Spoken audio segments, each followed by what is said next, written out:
It's a great pleasure to welcome you to our symposium on the topic, What's so special about religious freedom? I think you'll agree there are few questions more topical in our world today. That from China through the Middle East and to the United States, religious liberty is in the headlines. That what it means, what religious liberty means, how it should be protected, how it should be advanced, is the topic now of an emerging and fierce debate. Controversies are taking shape, are coming into focus now and in the months and years ahead that I think will be with us for a very long time. The Berkeley Center's Religious Freedom Project, made possible through the generosity of the Templeton Foundation, is an ambitious effort to inform those controversies, to structure a debate within and across disciplines, and to generate knowledge that can better orient our politics and our policies. In a minute, I'll introduce Tom Farr, who will give you some background on the origins and purpose of the project and on the format for our day together. Just a word about how this fits in here at Georgetown. Georgetown, as many of you know, is the nation's oldest Catholic and Jesuit university. We have a tradition of openness to other religious traditions and to the secular world. We're here in the nation's capital. We have a strong and growing global presence. The Berkeley Center, which is located in the office of President DeGioia, is at the heart of a campus-wide effort to advance the interdisciplinary study of religion as it relates to global challenges of democracy and human rights, economic and social development, diplomacy, and interfaith dialogue. And religious freedom, of course, cuts across all of these areas. It's a vital issue for our country and for the world, and it's a topic that universities and academic disciplines have yet to really take up in a systemic and sustained fashion. So we're delighted to be part of such an effort here at Georgetown. I look forward to a great day, and with that, please join me in welcoming my colleague, Tom Farr.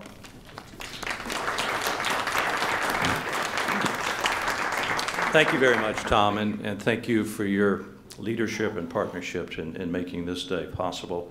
Let me add my thanks, of course, to the Templeton Foundation for its generous support of our work together. So welcome to the campus of Georgetown University for the first public event of the Religious Freedom Project. We began this initiative back in January, and if you want to know what we've been doing, you can go to our website. You can also take a look at the brochure, which will tell you about our scholars, and there's an insert about where we've been, where we're going, and you'll see that we've got quite a lot going on. What's so special about religious freedom? Now, there's a good question. I've traveled the world, and other than a few cranky totalitarians, I've never found anybody who said they opposed religious freedom. Everyone tells me they're for religious freedom. And indeed, if you look at the vast majority of the constitutions of the world, most of them protect religious liberty. Most countries have statutory protections for religious liberty. The international covenants, which bind countries, such as the International Covenant on Civil and Political Rights, protects religious liberty. So if no one opposes it and the law protects it, what's the problem? I think there are at least two answers to that question that I'd like to present to you in telling you a little bit about why we're doing this project. First, there is a huge and growing gap between rhetoric and reality, between law and practice. The nonpartisan Pew Research Center has recently put out two reports, 2009, 2011, respectively. And the bumper sticker, if you like, is the following. 70% of the world's population lives in countries where their religious freedom is either highly or very highly restricted. That's almost 4 out of 5 people on the planet. Now, many of these people are subject to some kind of severe discrimination on the basis of their religious beliefs, but tens of millions of human beings are subject to violent religious persecution, torture, rape, disappearance, which is an obscene word for kidnapping and murder, unjust imprisonment, unjust execution. This is happening to minorities all over the world: Christians, Muslims, Buddhists, Hindus, Jews. Think of the Coptic Christians in Egypt, or the Ahmadiyya of Pakistan or Indonesia, or the Baha'i in Iran, or the Christians in Iraq, or the Tibetan Buddhists in China. But it's not just minorities, although they get the brunt of this. It's also reformers among the majority religious communities. Recently, a Sunni Muslim governor in Pakistan, Salman Taseer, the governor of Punjab, was murdered for daring to challenge the persecutory anti-blasphemy laws of Pakistan. And what's so troubling about this, other than the murder itself, is the fact that broad opinion polls suggest broad support for the laws and for the murderer. But this isn't just a problem, obviously, of Muslim-majority countries. It's a problem in pockets in India. It's a problem throughout China. It's a problem in Russia.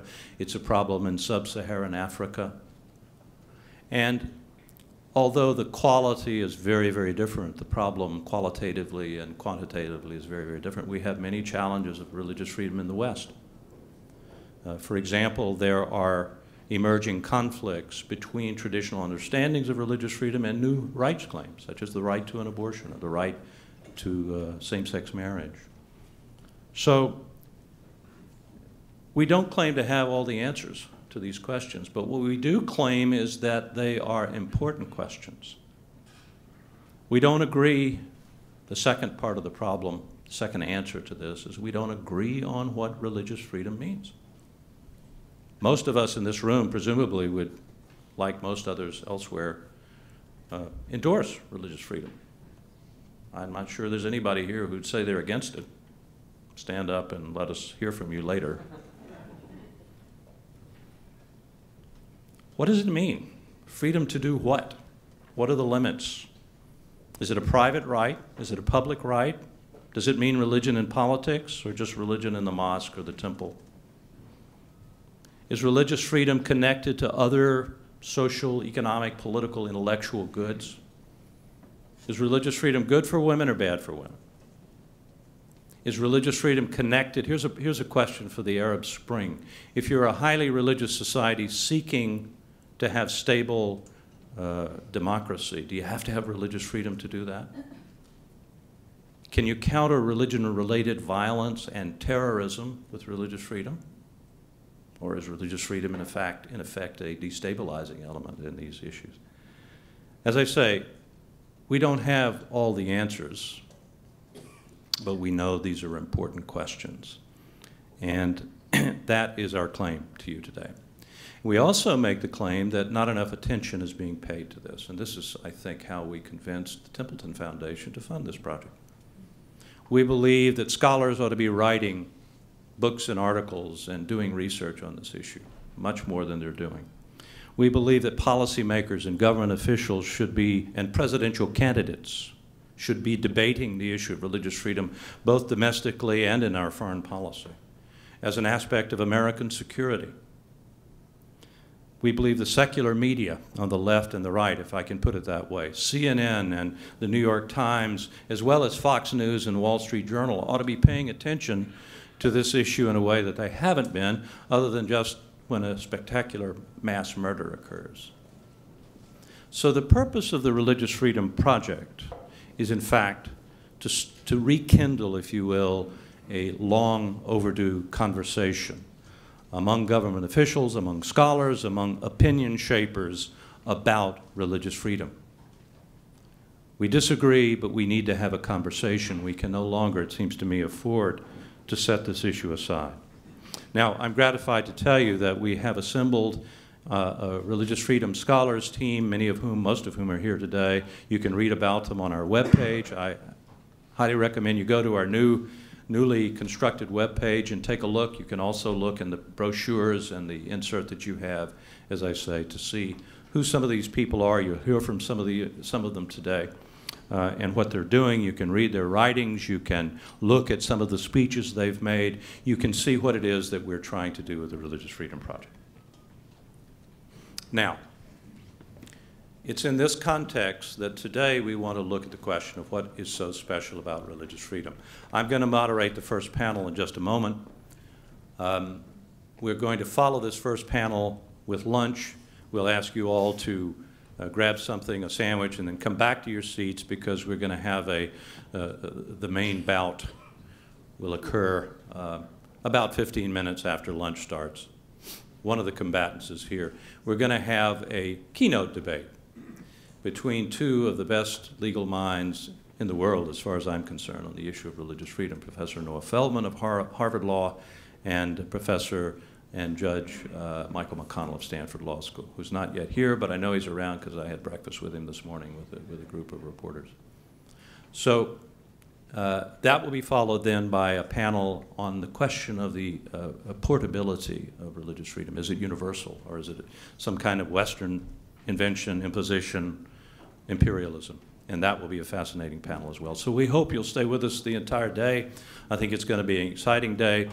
Now, those of you who've been to our conferences before will see we have a little bit of a new format here. We're going to be, we're going to have a conversation. This is going to be like the firing line, and I get to be William Buckley. I've actually, those of you of a certain age will remember William Buckley's. Here's the question we posed to our first panel, and then I'm going to introduce them to you very briefly because you have their bios. What were the most significant and consequential historical sources for religious freedom in the West? Judaism, Protestantism, Catholicism, or secularism? Or some critical combination of those four? Which of the sources, operating singly or with others, proved so crucial that religious freedom would not otherwise, and perhaps could not otherwise, have emerged in the West in the form in which it did? Now, in order to discuss this, I'm going to introduce our panelists in the order that I will ask them to speak. And Brad, we'll go with you first. And then I'd like to come over to David, David Novak, and then Dorinda, if you don't mind. In this case, I think there's a logic in allowing you to go last. Brad Gregory is the Dorothy Griffin Associate Professor of Early Modern European History at Notre Dame. All of these people are very accomplished. Please take a look at their books. You can read their bios and the information you have. Brad Gregory is going to talk to us about the Catholic sources of religious freedom in the West. He'll be followed by David Little, who retired in 2009 as professor of the practice in religion, ethnicity, and international conflict at Harvard Divinity School. And I'm proud to say he is a research fellow now at the Berkeley Center, so we're going to have access to David quite a bit. He's going to talk to us a little bit about the Protestant wellsprings of religious freedom, and arguably, we'll see, the most important of the religious contributions to religious freedom. We'll see. And then we're going to have Professor David Novak, who is one of our religious freedom scholars on our team. David Novak is a professor of the study of religion and philosophy at the University of Toronto. He has been and I suppose one still is, a practicing rabbi, or at least has the credentials to be a practicing rabbi. Written a terrific book, which we featured here recently at the Berkeley Center, In Defense of Religious Liberty. Absolutely the guy to speak about the Jewish tradition as far as I'm concerned. And then last but certainly not least, Dorinda Outram, Professor Dorinda Outram, who is Clark Professor of History at the University of Rochester, who's a specialist on the Enlightenment, and who I think is going to have some fascinating things to say and will really give the leaven to this dough we're building about the sources of religious freedom. So with that, I'm going to ask each of you to give us just a brief overview of your views, and then we're going to have a conversation about this. And I will try to watch this so that we have ample time for the audience to be involved. So be thinking of your questions. We'll have a couple of microphones when the time comes so that you can raise your hand and ask your question. Brad. Great. Thank you very much. And I'd like to say thanks to Tim Shaw as well for the invitation, to all of you for being here this morning. In my preliminary remarks that were printed along with the program, I tried to indicate ways in which I thought all of the respective traditions that are represented here contributed in their respective ways to the emergence of a contemporary modern notion of religious freedom. What I thought I could do in my introductory remarks this morning, though, is as a scholar of the very dead, somebody who studies the late Middle Ages and the Reformation era primarily, is to try to bring out how very different the understanding of religion that underlies modern discussions of religious freedom is from what came before it. And so that's what I want to concentrate on in my brief remarks here. Three main interrelated components that I'll emphasize. One institutional, another anthropological, and finally conceptual as far as what religion is underlying a conception of religious freedom and the differences between present and past in this respect. Institutionally, the elimination of the most important expression of religious freedom in the Middle Ages in terms of the libertas ecclesiae, the liberty of the church, the freedom of the church, constitutes the major difference between, we look at medieval Christendom on the one hand and modern conceptions of religion on the other. In its place, in place of a kind of jurisdictional sharing of public authority between church and state in the Middle Ages, we have the modern sovereign state, which accords only as much liberty either to other institutions or to individuals as it sees fit. What this does is remove any independent, institutionally protected space for the exercise of religion outside of the stipulations of the state. That doesn't look like a big problem until we start to consider, for example, totalitarian, fascist, or communist regimes in the 20th century, some of the situations around the world that Tom was talking about a moment ago. The key period in this transformation is the Reformation era. It cements late medieval trends already in terms of non-ecclesiastical authorities' control over the church.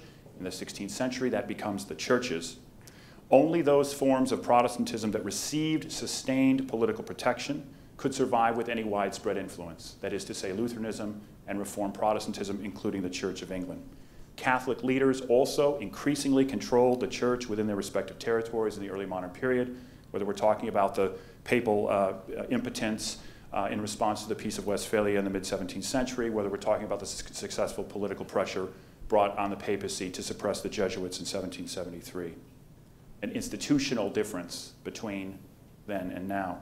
Anthropologically, there's a critical difference in terms of the substitution of what is in effect a functionally dualistic conception of human beings in place of human beings understood as embodied souls, with religion understood first and foremost as a matter of interior beliefs, convictions, experiences, of faith, of Madisonian liberty of conscience, rather than religion being understood as an integral combination of beliefs and practices, practices that are expressed publicly, practices that seek to inform the public sphere, what is usually called, say, politics or economics.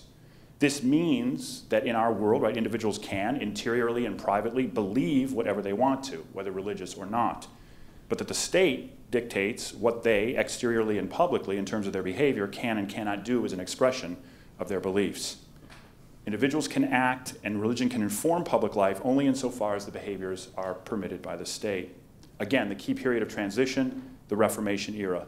Not only directly, insofar, for example, as we see in Luther, a distinction between the inner and the outer man mapped onto his notion of the two kingdoms, in which the domain of faith and the domain of secular authority are entirely distinct from one another, but also, and more significantly, indirectly, insofar as the religio-political conflicts between the 1520s and the 1640s led rulers and theorists alike to seek means of securing public stability while satisfying at least some Christians' willingness to exchange a traditional desire for religion to inform public life for a politically protected freedom of worship and devotion.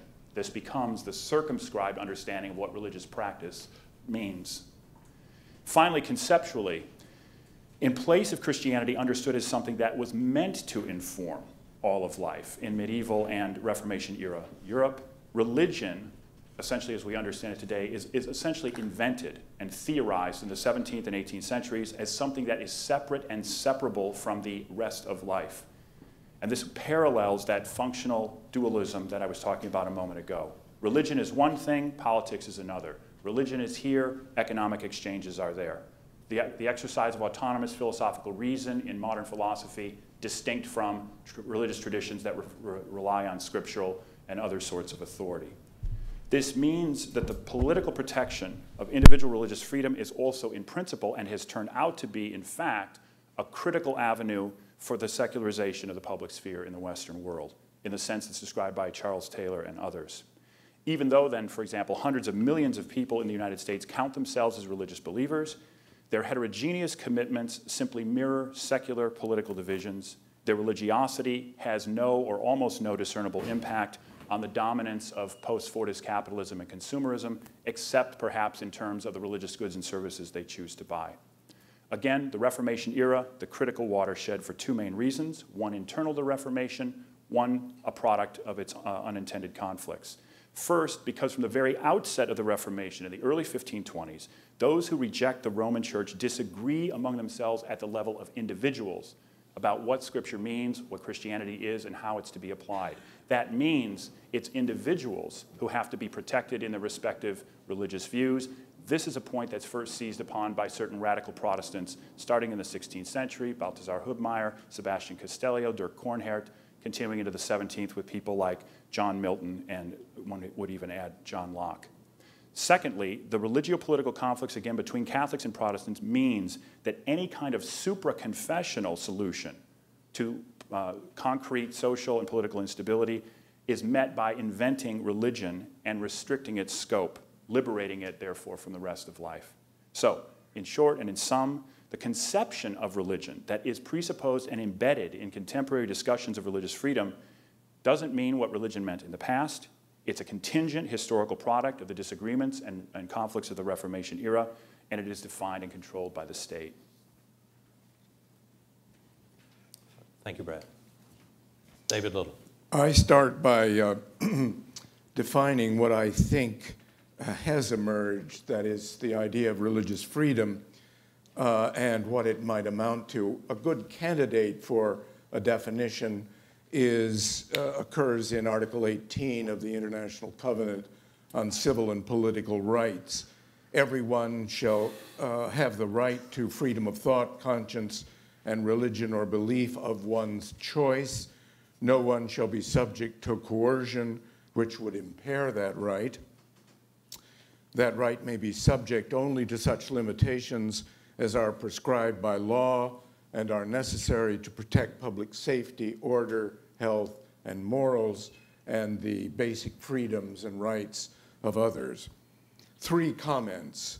The language is surely a product of the West, even though it is believed to apply universally, and that's important in the whole human rights discussion. Second, the phrase of belief, and as in religion or belief, is meant to apply to non-belief very explicitly. And thirdly, the idea of conscience, whether religious or otherwise, is accorded special priority in the human rights literature. The indispensable sources for this understanding of religious freedom are, I think, a combination of all the 4 traditions that are represented here. I've been asked and do believe that the Protestant tradition makes a particularly important contribution, but by no means would I argue that it's exclusively the important contribution. I have in mind here Protestant Christianity. I make a nod to Catholic Christianity, understanding that to include early Christianity. Debates over the meaning of freedom of conscience and accordingly over religious freedom were central to the Protestant Reformation. I mean by the Protestant Reformation both the magisterial or mainline Reformation, Luther and Calvin and so on, and I include very specifically the Radical Reformation, so-called left wing of the Reformation, which included, as all of you know, references to the views of radical Protestants who dissented very explicitly from some of the magisterial beliefs of Calvin, Luther, and others. These debates profoundly influenced the movements in 17th century Europe and colonial America toward protecting conscience against coercion, except where its dictates threatened key public goods, as well as the rights and freedoms of others. Among the mainline reformers, Calvin, for example, was deeply ambivalent over how free conscience should be. As an internal forum, as he called it, it was naturally recognized to be, in his words, higher than all human judgments and consequently deserves special protection on the part of the external forum or the civil authority. At one point, he declared that the state has responsibility for enforcing only moral and civil rights and not religious practices or beliefs. And here his claim rested upon a commitment to a belief in natural law or natural rights, which appeal became, in my view, enormously important as the evolution of a commitment to religious freedom developed after Calvin's time. Of course, at other times, let me hasten to add, Calvin blatantly contradicted this commitment to a natural right of free conscience, particularly after 1553, when he participated in the public execution of Michael Servetus. It is possible that the thinking of the Radical Reformation helped influence Calvin's more liberal teachings. For Christ sends his disciples as sheep among wolves, but the sheep does not devour the wolf, proclaimed the Dutch Anabaptist, Dutch Anabaptist. Such people never deviated from their commitment to the equal freedom for all consciences, despite the very high price that many of them paid for that conviction. Other radical Christians like Sebastian Castellio, mentioned already, a sometime colleague and friend of John Calvin, and later a very severe critic of the public execution of Michael Servetus, also had a very important impact on subsequent Protestant views of freedom of conscience. In keeping with the Reformers' loyalty to Scripture, they and their progeny elaborated on the numerous references in the New Testament to conscience, especially Paul's treatment in 1 Corinthians and his ringing claim, "Why should my freedom be determined by someone else's conscience?" They were also influenced by reflections on the freedom of conscience among church fathers and scholastic theologians who were in their own way apt to keep Paul's challenge alive, though in, I would say, very narrow or restricted forms. The Reformation legacy was particularly important in 17th century Holland, England, and colonial America. It is increasingly clear that it is in these settings that the modern idea of a legal right to freedom of conscience was first codified. The constitutional proposals of the Levelers in England, though never adopted, reflected that idea as an aspiration. It was the Rhode Island Charter of 1663, inspired by the very unconventional Calvinist Roger Williams, which, in my opinion, laid the foundations for religious freedom as it came to be expressed in the American experience in the views of Jefferson and Madison and so on, and eventually in modern human rights language. Thank you, David. David Novair. I first learned of the question of religious freedom when I was 10 years old in the 5th grade in the Nettlehorst Elementary School in Chicago, when we began the study of American history. And in fact, ever since that time, I've been kind of a buff of colonial history.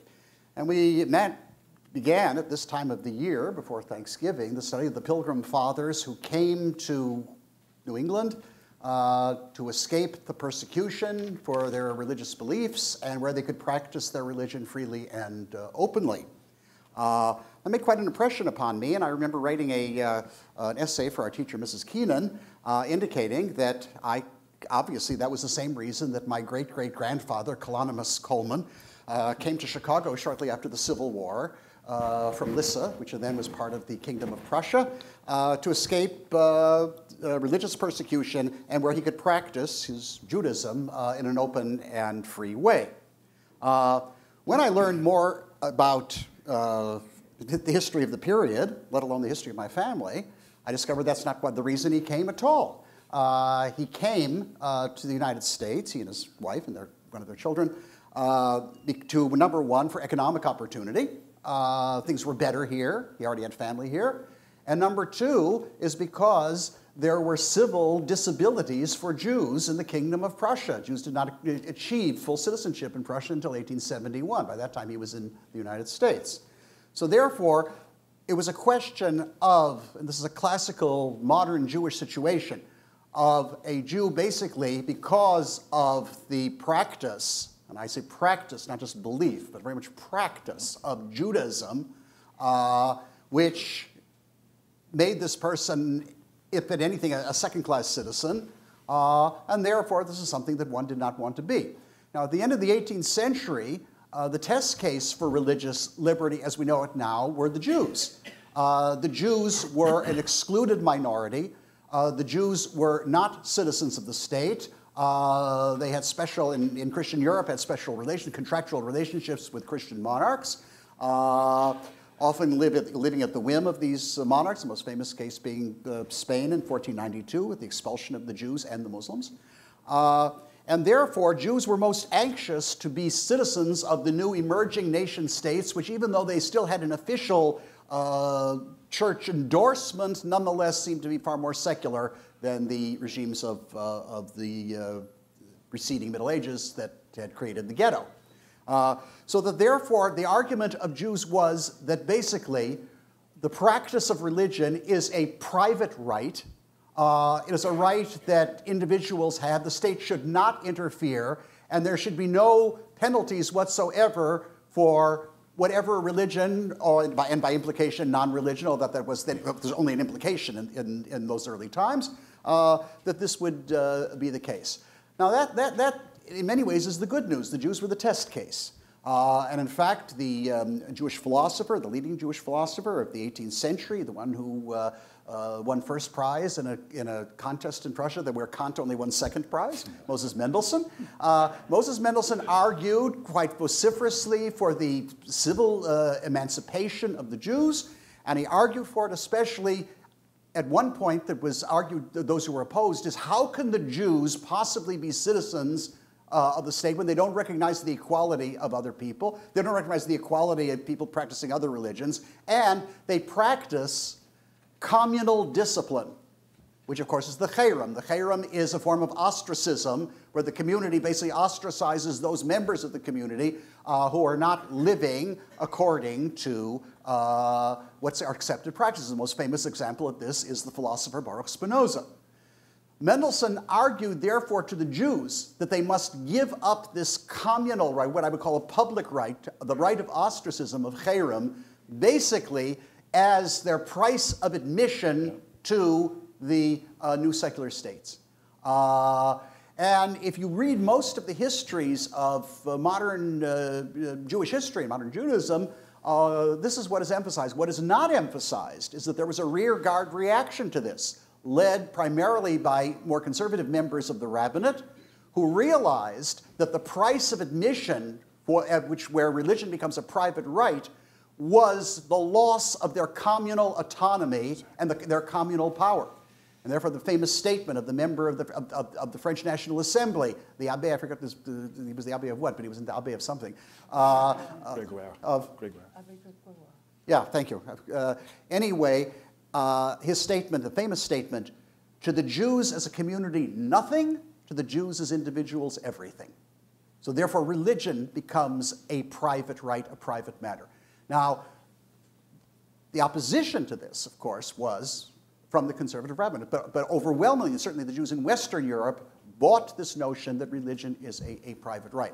What happens, however, is that there is a certain kind of contradictio diecto, there's kind of an inner contradiction there, because clearly, certainly for Judaism, to be a practicing Jew means to be part of a community.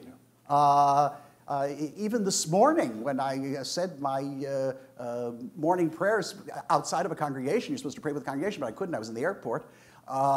Nonetheless, every prayer I said, with the exception of one, was in the first person plural. We. So therefore, giving up that communal right to be a Jew is something that is in contradiction to much of, virtually all of traditional Judaism.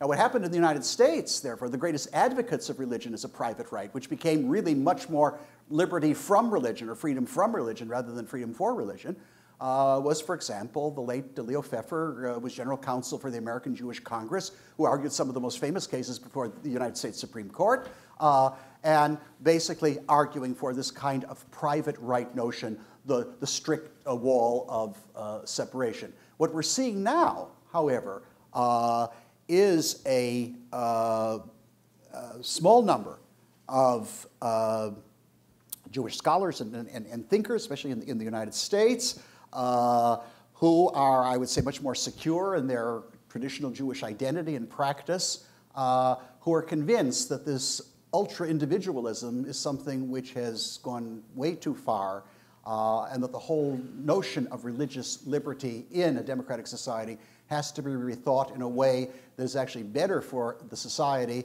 and also much more consistent with the overall thrust of the Jewish tradition.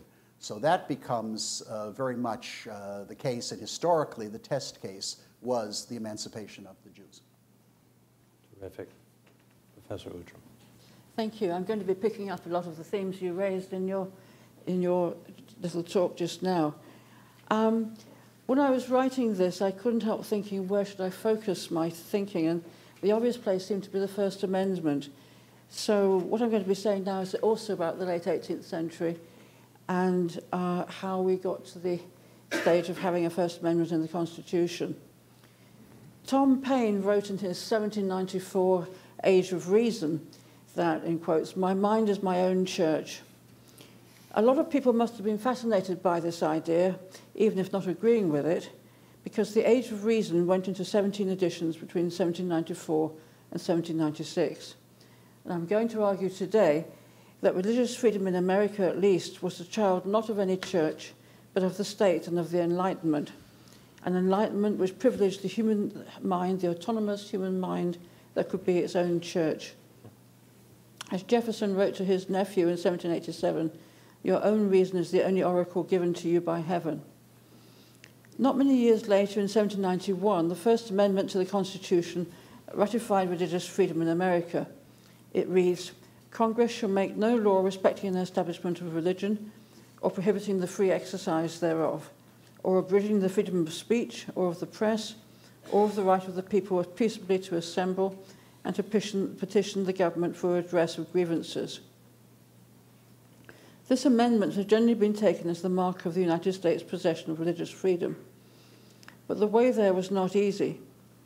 The founders themselves were not united in the meaning they attached to religious freedom, and in any case the amendment applied only to the federal government, not to the states.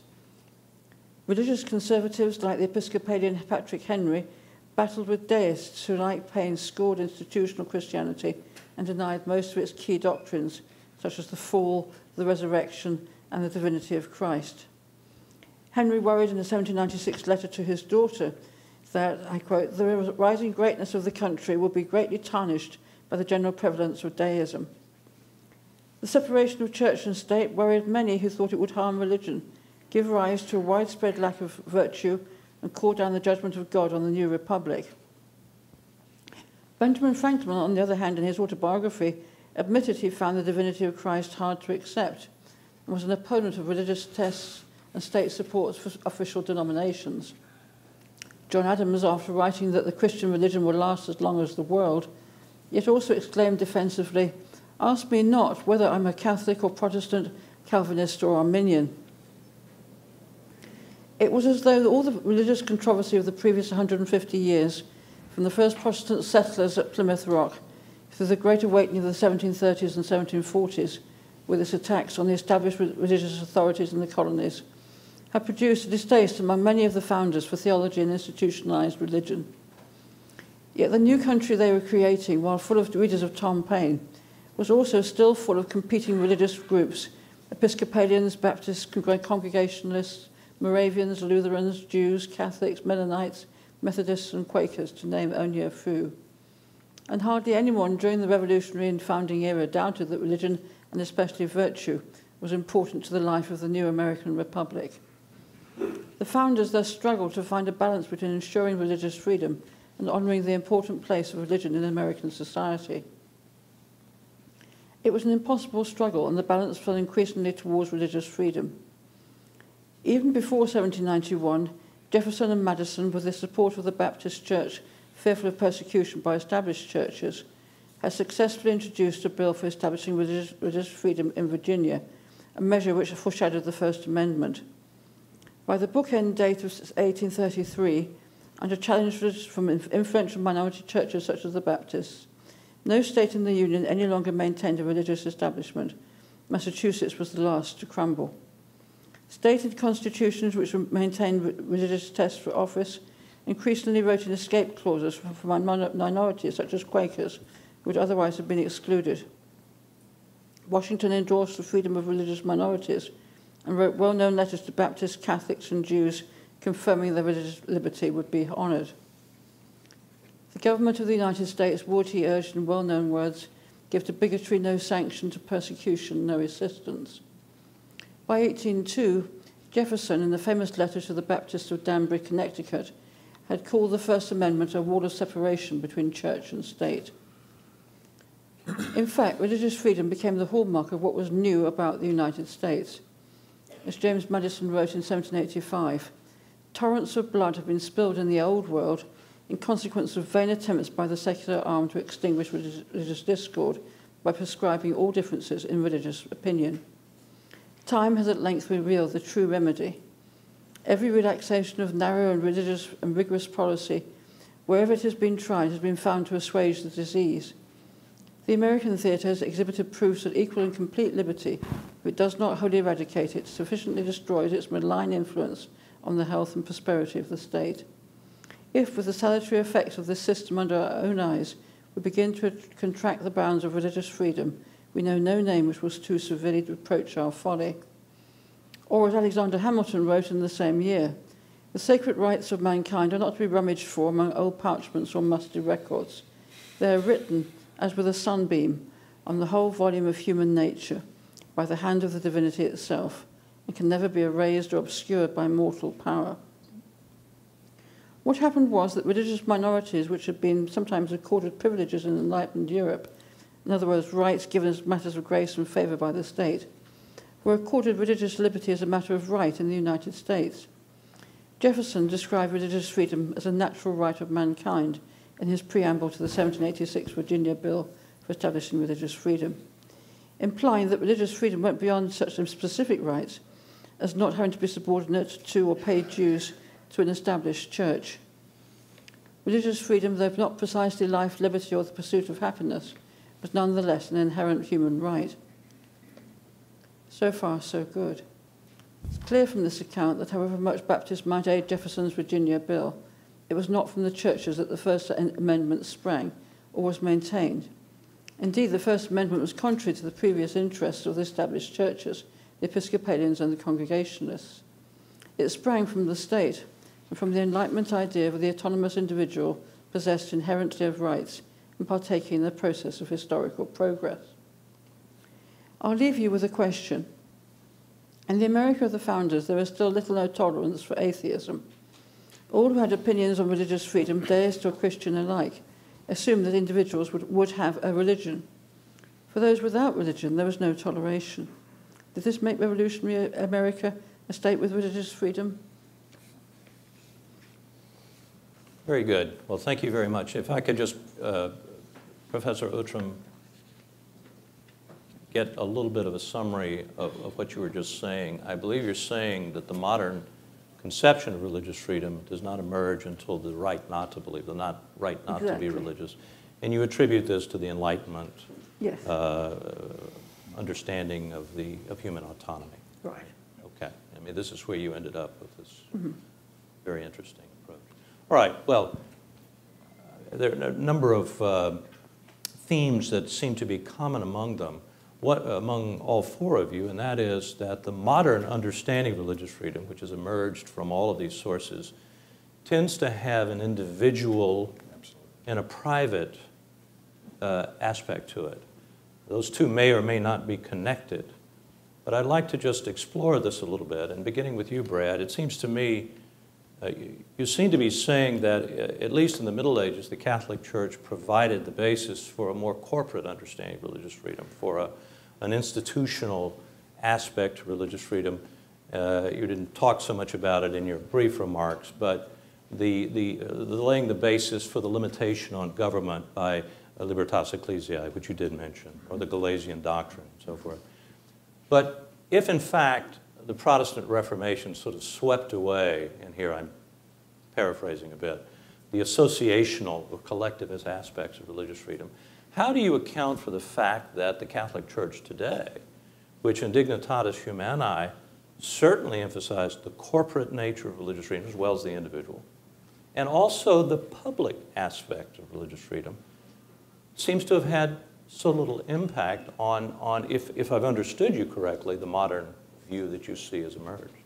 Well, a couple things. Just briefly, I wouldn't say that the Protestant Reformation did away with the corporate attempt to make religion, in their view, restored Christian truth, inform the wider society. Did not do away with that at all. I mean, the Lutheran and Reformed Protestant confessionalization throughout the 16th and much even through the 17th century. The magisterial. It's about, exactly. Yeah.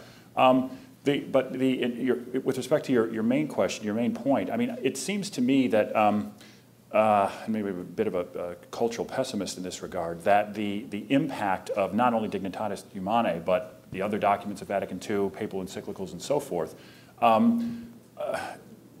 tend simply not to have a lot of impact in the contemporary world. Even I would say in certain respects, in discernible ways among Catholics, because the wider cultural and social context in which modern Westerners live. I mean, I think it's extremely difficult for us to imagine widespread transformative impact of these sort of documents in a world that is as absolutely pervaded by, basically an acquisitive ethos of wanting to live as affluently as possible, as comfortably as possible, a vision of really what human life is about that in many respects is profoundly in tension with Central Catholic teachings. So that's my short answer to the question. I actually was struck by when Professor Novak was talking about the communal and the collective aspects of religious practice in Judaism. I think there are many similarities there with Catholicism as well. And the character of American Catholicism, particularly, let's say, since the Second World War or so, the kind of suburbanization, the building of communities around the automobile in which people, essentially Catholicism to a very large extent has been kind of congregationalized in terms of parish preference in recent decades. And I think that is a radically different understanding and experience of what it is to live as a Catholic than, say, were the ethnic parish enclaves that characterized immigrant communities in the later 19th and through the first 5 or 6 decades of the 20th So do you mean century. this is almost a Protestantization Definitely. of Catholicism within Definitely. the United States and the West? Definitely. David? I think so. I am not quite convinced that the Protestant contribution is quite as consistently individualistic or atomistic as seems to be implied. Not only were the magisterial reformers, Calvin, Luther, very interested in restructuring institutions, the church, as critical to the expression of religious belief, but the Anabaptists were also very, very emphatic about working out their own forms of church life and religious practice as an expression of their beliefs. And my understanding, for example, of Roger Williams' contribution is that in setting up the Rhode Island situation, he very much welcomed groups as well as individuals and entitled these groups to express their forms of belief in religious practice, worship practice. Right. Jews were welcome. There's still a synagogue from Newport, Rhode Island, where Jews were entitled to practice their religion. Of course, there were limits, public interest, public safety, and there's a bit of a mixed record in respect to Williams' contribution. Mm-hmm. But the theory of protecting corporate expression as fundamental to religious belief seems to me key to the development of the attitude of free conscience in this liberal Calvinist Anabaptist tradition that I've been describing. Any thoughts on this, David? Well, what about the private-public aspect of this? I mean, corporate expression need not be public political expression. Corporate practice, even communal practice, need have no impact on political life. David, you seem to be, you did say toward the end that you see David Novak, a group, particularly in American Jewish thinkers and intellectuals, who are beginning to rebel, as it were, against the notion of the separationist faith. Yes, the separationist faith. I mean, how do you account for this? Is there something in American history, and Brad, you come in on this as well, I mean, is it the fact that it's a Jeffersonian understanding of religion as a private matter? I mean, yesterday I was listening to Judge McConnell talk about George Washington, and he contrasted Washington's understanding of the role of religion as being absolutely necessary. He might have said John Adams as well, to the public weal, to the virtues that religion brings to politics being necessary, not simply Christianity. He always took care to do this in a non-denominational way. So there seems to be something in the American tradition that is not at all privatizing with respect to religion. David? Well, no, I mean, that's undoubtedly the case. And where this has come to the fore is very interesting. The American Jewish establishment's commitment to very strict separationism is very much a 20th century phenomenon. It was in the 19th century, there was clearly a notion of really a much more pluralistic notion that Jews would have their public presence as Christians did. If you have yours, then we have ours. Where it's interestingly come to the fore in the mid 20th century. In fact, I can date it in 1962, when New York State proposed a non-sectarian prayer being said in the public schools, which would only refer to a deity, but no historical connections or whatever. The American Jewish, what I would call the American Jewish establishment, spoke out against this with the greatest possible vehemence. This is going to, it's a slippery slope, and before you know, we're going to all be forced to attend church services and whatever. Two of the leaders of what would be considered to be, I guess, right-wing orthodoxy at that time. One, the late Rabbi Moshe Feinstein, who was considered the leading Jewish legal, that is in Jewish law, legal authority in America, and the Lubavitcher Rebbe, the late Rabbi Menachem Mendel Schneerson, came out and argued that quite the contrary. Jewish tradition teaches that everyone should pray to God, and therefore we should be enabling the Gentiles to fulfill their obligations as long as, you know, we don't. The irony of it is that both of these rabbis were leaders of communities who I would venture to say sent less than 1% of their children to public schools. But nonetheless, this was their point of view. This became an interesting fact. Now, the interesting fact is that the followers of Rabbi Schneerson, the Chabad or Lubavitch Hasidim, broke ranks with the American Jewish community, for example, in erecting Hanukkah menorahs on public space. At the same time that the people in the American Jewish community were arguing against a creche, you know, in front of City Hall, and their argument was, this is the American way. We can practice our religion in public, and you can practice yours. We're not eliminating, it's not a naked public square, but it's truly pluralistic public square. But all of this means that we come here as a community, and we practice our communal practices in public. We expect that we regard that not as a private right, but as in a way a public right, and we're more than happy to rescue yours. So these people, you know, who walk around who look kind of, at least used to look un-American with beards and big black hats and whatever, consider themselves much more part of a pre-separationist American ethos, if not literally nomos, then that has been the case. And in a number of different ways, that has influenced especially younger people who are much betterly educated Jewishly and much more comfortable in the United States. I mean, they are third, fourth the fifth-generation Americans already. Whereas the strict separationists were basically the children of immigrants. So I mean, the whole lay of the land, changes there, and this newer crop, so to speak, and there are times there are problems. I'm not disputing that. Have challenged the old separationist faith, and if one were to look actually at people who still write about this, that those who are still advocating the strict separationist faith, most of them are way over 50. And a lot of those who are beginning to speak, not myself included, I'm way over 50, but are younger, some of them are students of people like myself and others, are speaking in a much more self-confident way and arguing that that the Jeffersonian model is not the only model that one can look to in the history of the United States.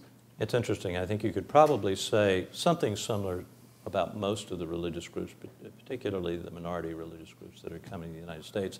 And it's an interesting question whether American Muslims either are now or will in the future divide along these lines.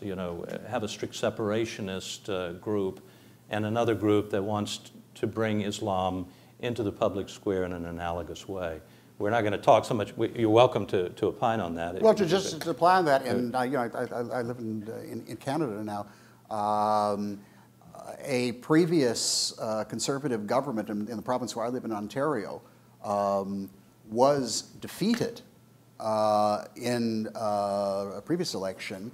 And no doubt the question is because in Ontario, for very specific political reasons, the Catholic schools are publicly funded. There are particular historical reasons for that.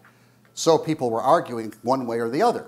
Either it should be for everybody or it should be for nobody.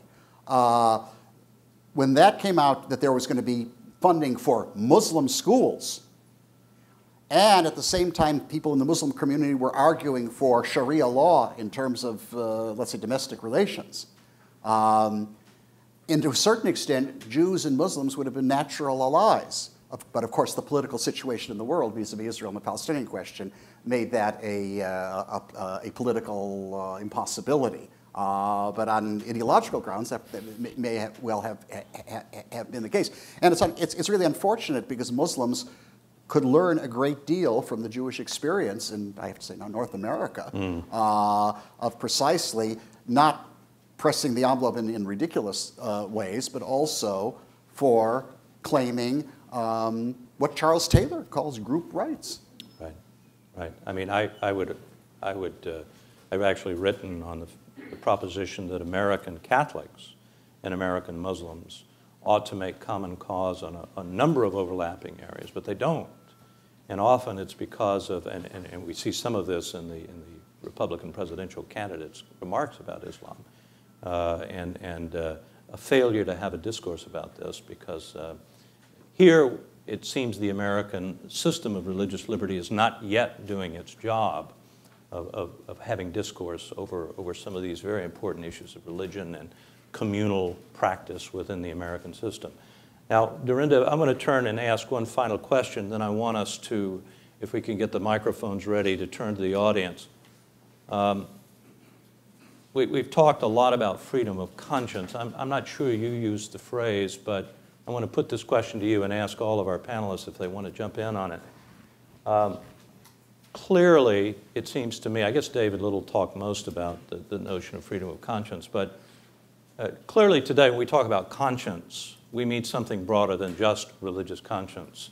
Those of us of a certain age who remember the Cold War, any of you remember the Cold War, where we talked about prisoners of conscience, and some of those prisoners may have been in the Gulag because of religious reasons, but many probably not. Their opposition to the Soviet regime, their opposition to communism.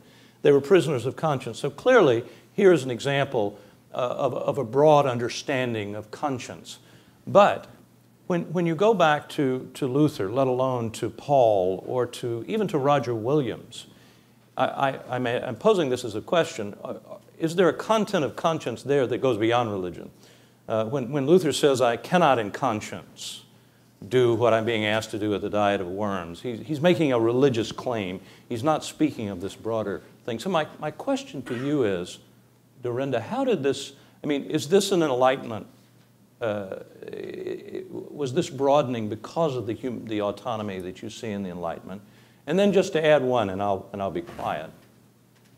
Can you ground religious freedom in non-belief? If in fact it means that today, and I agree it does, and I agree that it doesn't exist where non-belief is not protected, but can you ground it there? Is it defensible on grounds of, if you like, Enlightenment rationalism? Okay, well, I think that when Luther said at the Diet of Worms that he couldn't in conscience obey the emperor, he was not in fact making a non-political statement, because the emperor was a religious authority as much as a secular one. His power was supported and legitimated by the church, by the Catholic Church. So right, he was making a religious statement.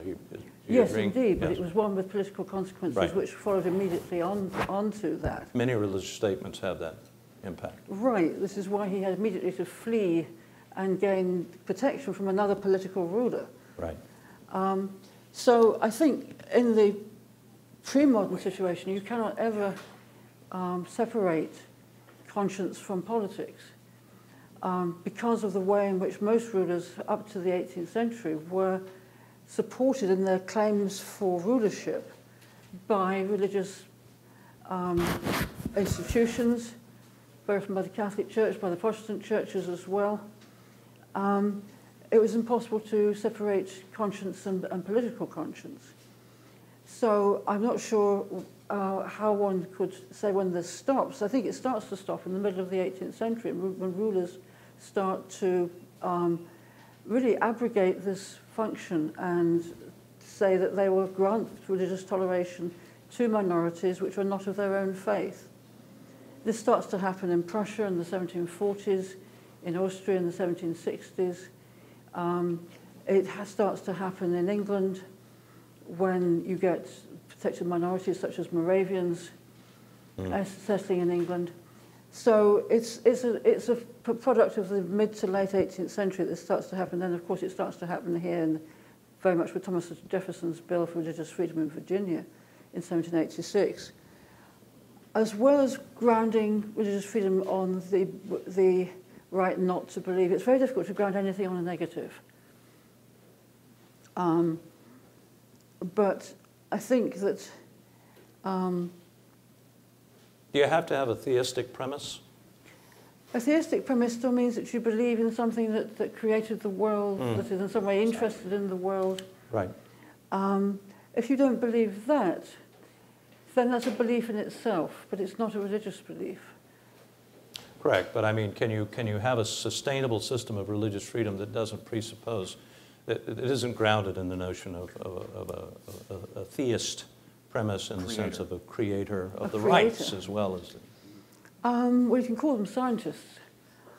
Scientists.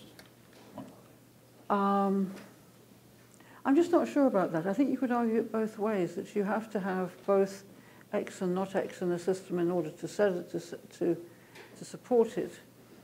But if you don't believe that, then you have a situation where people who don't believe in any religious freedom can be persecuted within the law.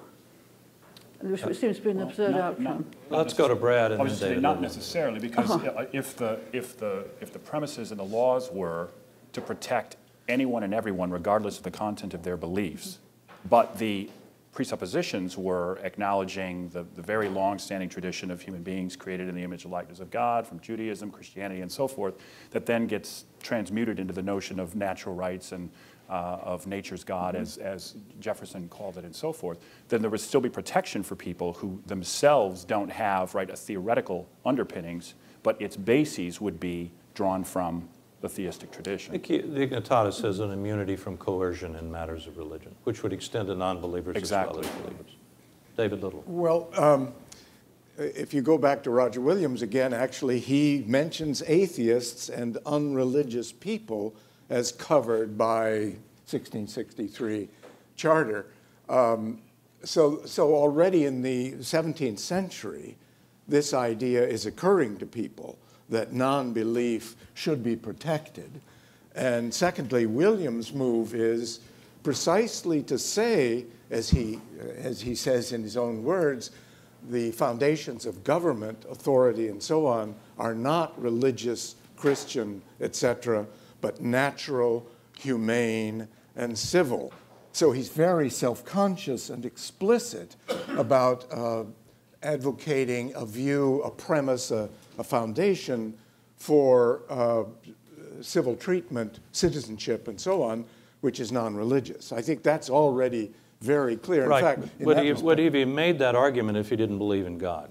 That's the question. Well, I don't think that's an entirely fair question. He's making the argument that it does not need a belief in God. Whether he would have thought or not is another matter. But the content of the argument was, much as Grotius argued in regard to international law and the foundations of the just war tradition, these would exist, these would prevail whether there is a God or not. So already in the 17th century, you're finding these claims being made.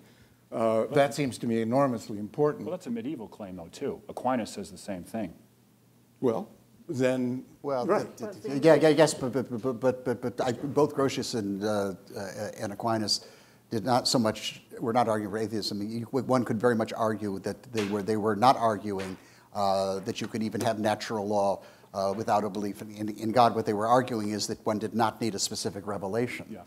Right. But it would be, I mean, even Grotius, that famous statement, if you look at the context there, he does actually have a notion of God. All he's saying is that you don't really have to posit revelation.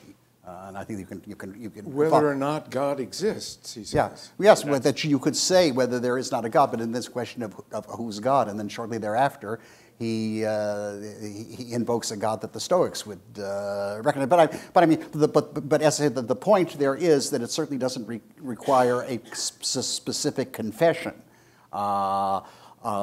Whether he, in terms of metaphysically, would indicate that would be the case, but clearly one does not have to. In other words, it's not the accepted premise. You have to argue for God before you can enter in the discussion of natural rights.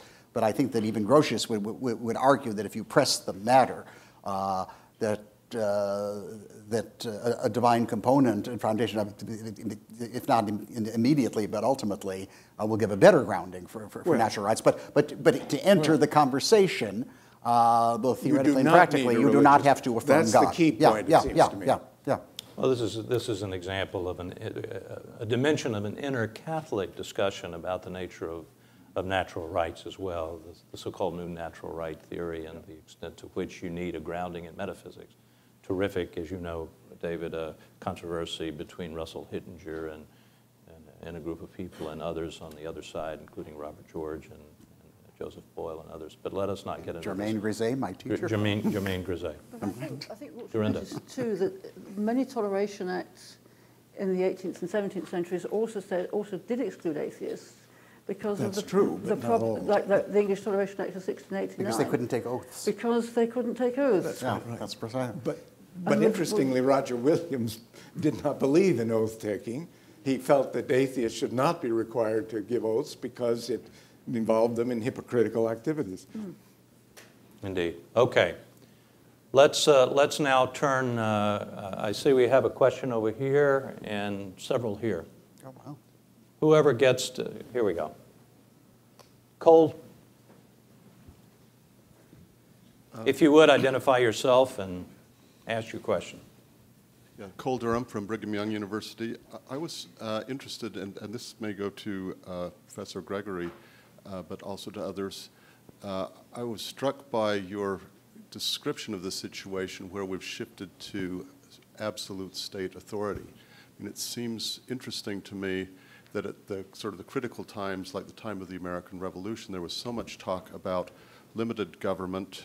There are sort of efforts to draw lines at limitations, but there is a paradox. We tend to assume, and this I think is sort of cuts in favor of your position, popular consciousness tends to assume that government can do whatever it wants. We tend to forget limitations, but somehow the account, it seems to me, that you gave doesn't fully take into account the way that limited government interacts with freedom of religion.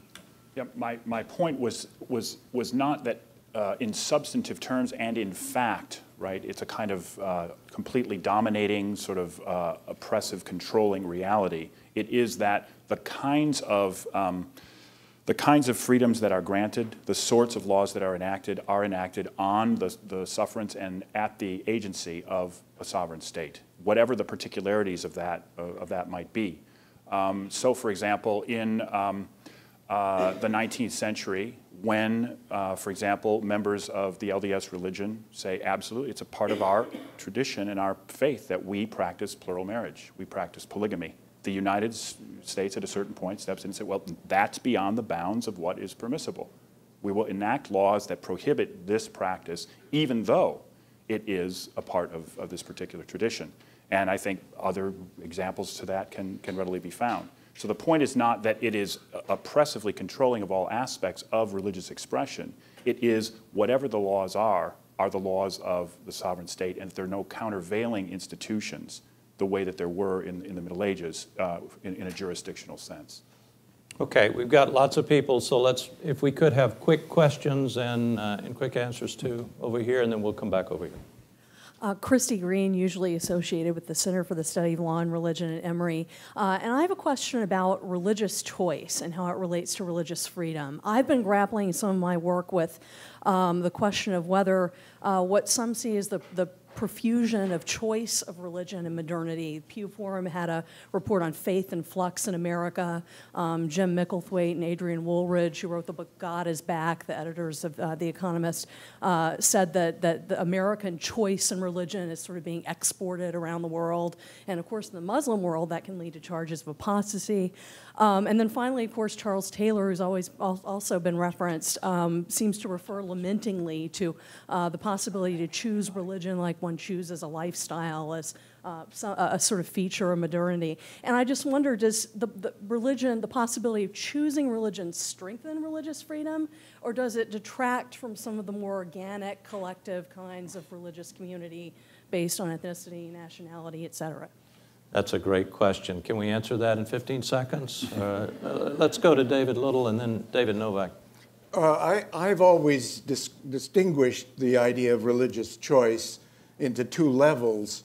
Religious choice of belief in God is regularly perceived by the religious believer as not a choice. It's something that is imposed upon one.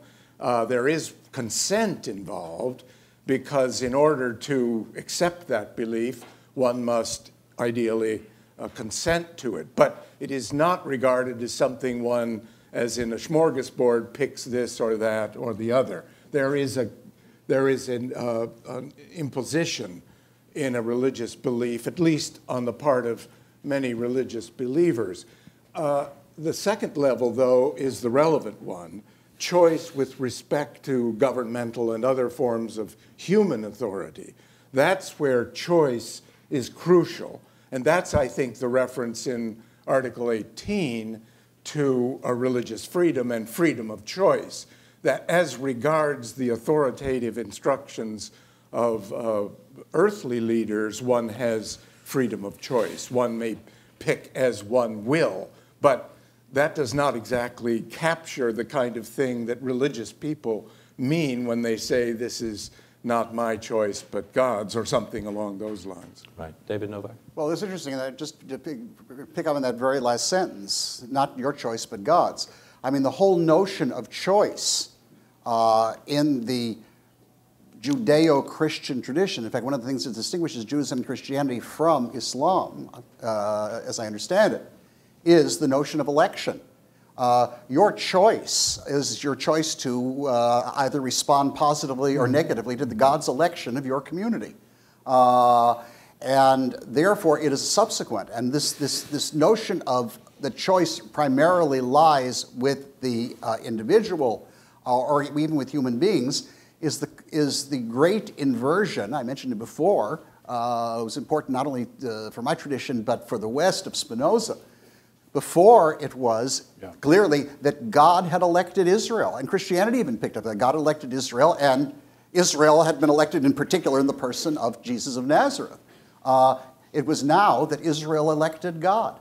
And so that the covenant, which is God's election of the community, becomes a contract which is basically initiated by human beings who elect God as their sovereign, and therefore, by implication, can unelect God as their sovereign. So the whole point there of it being a matter of individual choice leaves out the whole background, the whole inversion is that in classical forms of Judaism and Christianity, it is divine election. It is God's election of which the individual has freedom of choice, liberum arbitrium, but not freedom that would be understood as autonomy, which which basically means to posit the options and then choose which one. And I think that therefore you're getting at a very truncated type of version of individual preference, which the problem with that is most of the things that we leave to simply individual preference are regarded as too trivial for society or the state to be bothered with. Yeah, I think that's a terrific answer. I mean, the notion of the agent creating, putting the choices out there and then choosing one is very different from responding or with a yes or a no to God. I mean, these are the two different ways of looking at it. And I think just very quickly, we see both of those in the sociological reality of religious practice and belief in the United States today. We can find examples of what David Little was talking about a moment ago. There really are people, absolutely, this is my response to what God has called me to. But there are other people who say, I didn't like the music there, so I'll try the music there. I mean, I think both of these things are readily observable. But they're both protected under Article 18. Absolutely. Yes. Right, and God may put better music in some churches than he does in others, so it isn't if necessarily... he works a miracle. If he works a miracle. I've actually noticed that he does that. Roger Trigg. Roger Trigg from the University of Oxford. On the theme of whether we need a theistic basis for religious freedom, I noticed that there tended to be a bit of an emphasis on the panel of a distinction between religion and the Enlightenment. And I suppose that goes with a distinction between faith on the one hand and reason on the other. Now, I think it's important to realize that in the early Enlightenment, at least the early English Enlightenment, the roots of it were firmly theological. So the Cambridge Platonists emphasized with their slogan that reason is the candle of the Lord. And that's not uninteresting because they influenced John Locke, who uses the same phrase, who, of course, was a major influence on Jefferson. And incidentally, I noticed that here there was, an emphasis by Professor Outram on the distinction between the Enlightenment and then groups such as Methodists. Now, John Wesley was greatly influenced as well by John Locke, and he himself uses the phrase, reason is the candle of the Lord, and I think that he could be regarded as an Enlightenment thinker. He thinks that reason, tradition, scripture are all important as a good Anglican. I think he would add religious experience, but he doesn't think that experience overrules the others. So there's a strong rational streak in a lot of religion, and with reason, with the idea of reason, goes the notion that we need freedom to be able to exercise it. So if reason is grounded in God, so is freedom. Indeed, they believed that God had given us the free will to exercise our reason. Thank you. Unless you want to respond, do you want to respond to that? Yes. Thank you. That's a very interesting viewpoint. But I always think that this was something that Wesley was having to argue for. He's at the head of what is one of the inner light religions, where people come to God not because they can choose it rationally, but because it chooses them. They go through, there's a prototypical process of getting to the point of religious faith, of mental and psychical disturbance, which is ended by a process of revelation, of the gaining of inner light, the choosing by God. And this is something also that Wesley had to accept amongst his own flock. So that there's a double thing going on there too. And I think these are the things that the inner light churches, the Quakers, the Moravians, and so on, had to grapple with as churches, because it was all very well to have an inner light experience, a conversion experience, marking one's acceptance into the church, but how to make sure that by the church that these experiences were genuine, that they were long-lasting. So there was a light of, each church had to have a sort of, if you like, a religious quiz to find out how genuine these experiences were, and these were where the rationalistic elements came in. Sure. David Little. One comment on Locke. I think he's a good example of the consequences of presupposing a theistic grounding for a natural right to religious freedom. In short, he excludes atheists because they can't imaginably be accepted as people who could ground their morality since they've rejected the foundations for morality. But Locke is only one option, and it seems to me there are other options, and these are very much open questions during the period when he's writing and then subsequently. He had problems with Catholics too, didn't he? He did indeed, for different reasons. He thought that they would be adherents of the Pope in Rome and try to take over the regime, the Muslims the same. So those were more sedition problems than theological problems. Okay. Do we have a student, any students who would like to ask a question? We have a tradition at Georgetown when there's students that we'd like to hit them. Okay, one more. We have time for one or two more questions. How about the gentleman up front here?